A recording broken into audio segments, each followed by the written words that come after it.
experiments. These laws are called Faraday's laws of electromagnetic induction. Any change in the magnetic field of a coil of wire will cause an EMF to be induced in the coil. This is known as Faraday's first law of electromagnetic induction. And second law states that the magnitude of EMF induced in the coil is equal to the rate of change of flux linkages with the coil.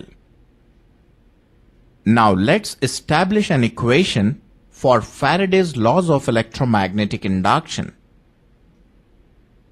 Consider a magnet approaching towards a coil. Here we consider two instants at time t1 and time t2. Flux linkage with the coil at time t1 is N into phi1 Weber, and flux linkage with the coil at time t2 is N into phi2 Weber. Hence, change in flux linkage is given by N into phi2 minus phi1. Let this change in flux linkage be phi equals phi2 minus phi1. So, the change in flux linkage would be N into phi. Now the rate of change of flux linkage would be N into phi divided by time t. Taking derivative, we will get the rate of change of flux linkage N d phi dt. But according to Faraday's law of electromagnetic induction, the rate of change of flux linkage is equal to induced EMF. So it can be written as E equals minus N d phi dt. The significance of this minus sign is due to Lenz's law. Since the induced EMF opposes the very cause of it, that is rate of change of flux with respect to time. It means change of flux with respect to time induces EMF in the coil. So induced EMF will oppose change of flux with respect to time. Hope you understand. Thank you. Okay. Now next question is state and explain Coulomb's law. State and explain the Coulomb's law and discuss a factor affecting it. It asks it for a 4 mark. So it's very easy. Coulomb's first law: when two charges are kept nearer, the experience force of attraction or repulsion. So as seen in the figure, there is one charge Q1 and second charge Q2. Both are kept at the distance R, or suppose D. Now law states that two charges kept nearer, they experience force. Now force are two types, attraction or repulsion. It depends on the type of charge. If both charges are opposite polarity, then both are attract each other, and if both charges having same polarity like positive and both having negative polarity, then the force of repulsion between them. Now second law states that the magnitude of the force is directly proportional to the multiplication of the charges. Means there is two charge Q1 and Q2. So force is directly proportional to the charge multiplication Q1 and Q2. It also depends on distance. So we can say that, and it is inversely proportional to the square of the distance between these two bodies or two charge. So mathematically force is inversely proportional to 1 upon r square.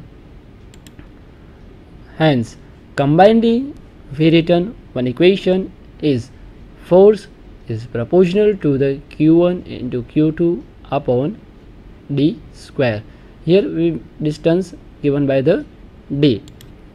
So if I remove the proportionality sign, I have to put one constant K, F equal to K Q1 Q2 upon D square, where what is K? K is dielectric constant of a medium, where the value of K is given by 1 upon 4 pi epsilon, and epsilon is known as a permeability. Epsilon is also given by epsilon 0 epsilon r. So equation of the K, 1 upon 4 pi epsilon 0 epsilon r. So in above equation we replace the value of K, we get final equation of force of F equal to Q1 Q2 upon 4 pi epsilon 0 epsilon r d square Newton. So it is a required equation to find out the force between the two charged body given by the Coulomb's law.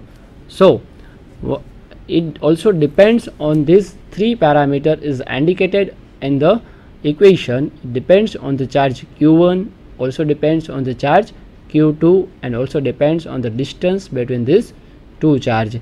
So let's understand this all effect by one video, Coulomb's law.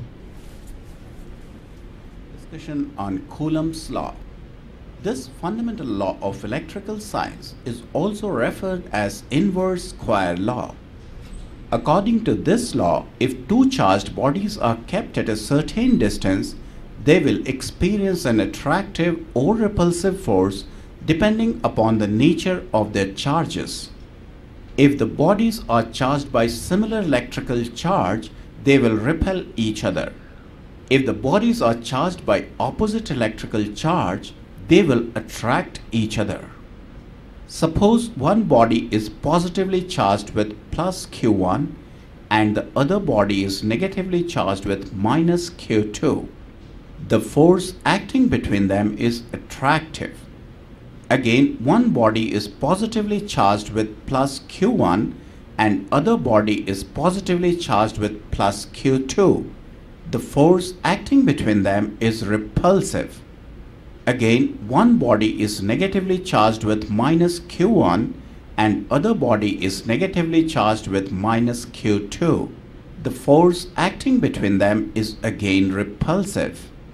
The force is a vector quantity, which means it has direction in addition to its magnitude.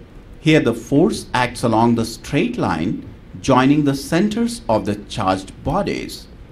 Now, if you increase the charge Q1 keeping Q2 unchanged, the force is obviously increased. If you decrease the charge Q1 keeping Q2 unchanged, the force is obviously decreased. Similarly, if you increase the charge Q2 keeping Q1 unchanged, the force between them is again increased. If you decrease the charge Q2 keeping Q1 unchanged, the force is obviously decreased. According to Coulomb's law, force F between them is directly proportional to either Q1 or Q2, or in other words, F is proportional to the product of Q1 and Q2. Now, by keeping their charge fixed at Q1 and Q2, if we bring the charged bodies nearer to each other, the force between them increases. And if we take them away from each other, the force between them decreases. If the distance between their centers is r, it can be proved that force acting on them is inversely proportional to r square. It is also obvious that this force is not same for every medium. For example, if the bodies are kept in air, the force is different from the force while they are kept in water. Variation of force according to the medium is determined by a constant. Say this is K. Finally, we can say that force F equals Q1 into Q2 divided by K into R square. This is nothing but the expression of Coulomb's law. In SI system, force is measured in Newton, distance is measured in meter, charge is measured in coulomb, and K equals 4 pi epsilon 0 epsilon r.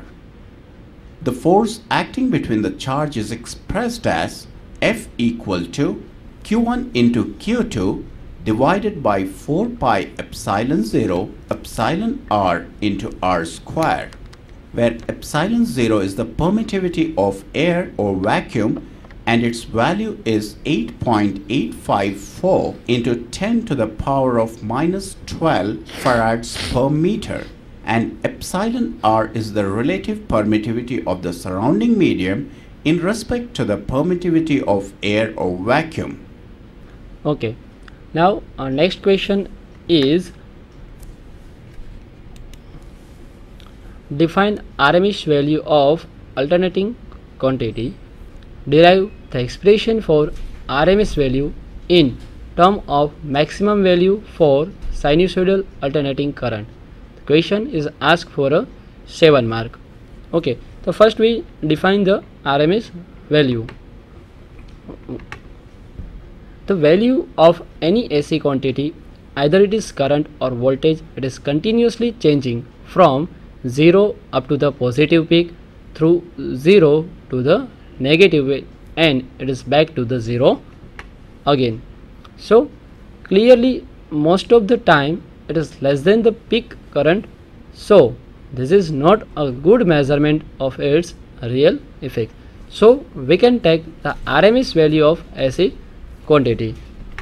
RMS is root means square value of current or voltage, denoted by IRMS or VRMS.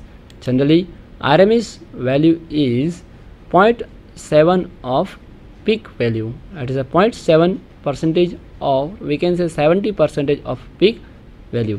As in figure indication, it is a maximum value of the voltage, then RMS is a 0.7 value. So now we take one definition of RMS value in generalized term. RMS value of alternating current is defined as that value of direct current which is required to be passed through a resistor to produce the same amount of heat produced by the alternating current when passed through the same value of the resistor. It means, okay, suppose we have one resistor and we passing the current through it and we produce some heat. Now how much amount we passing the direct current and same heat if we produce using the alternating current, this equivalency of the current is known as RMS value. Now we have to take derivation. Projector please.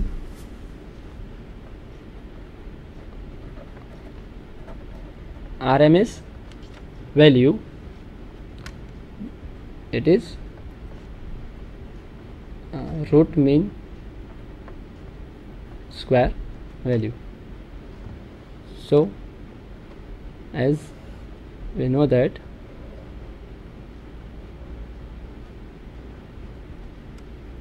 it is current, it is maximum value of current I m.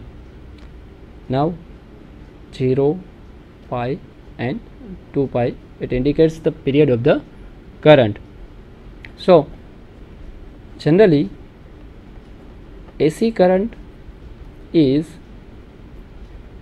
given by the equation I equal to Im sin omega t, or we can write down Im sin theta. So now I want to find out root mean square value. So first we take square of the given quantity. So we take square of instantaneous value of current. So we get I square equal to im square sin square theta. Now we have to find out mean value of the square. So the mean value or mean of square of current over a half cycle is, now we go for mean square value of current for half cycle only, means period from 0 to pi. So it is written like that: I square equal to integration 0 to pi I square upon pi minus 0 d theta. Okay, now we go for half cycle, that's why I am taking pi minus 0. So pi minus 0 gives pi, so pi is constant, taking outside, integration from 0 to pi I square d theta. Now put the value of instantaneous value of current, which is I equal to Im sin theta.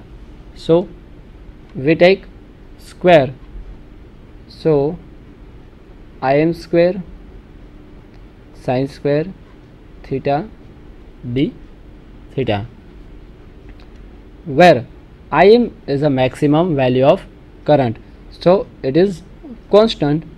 So taking out constant outside, Im square upon pi 0 to pi integration sin square theta d theta.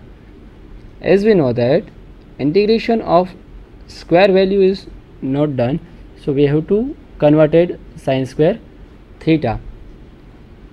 So 0 to pi sin square theta is converted into the equation 1 minus cos 2 theta upon 2 d theta. Now again 2 is a constant, taking it outside,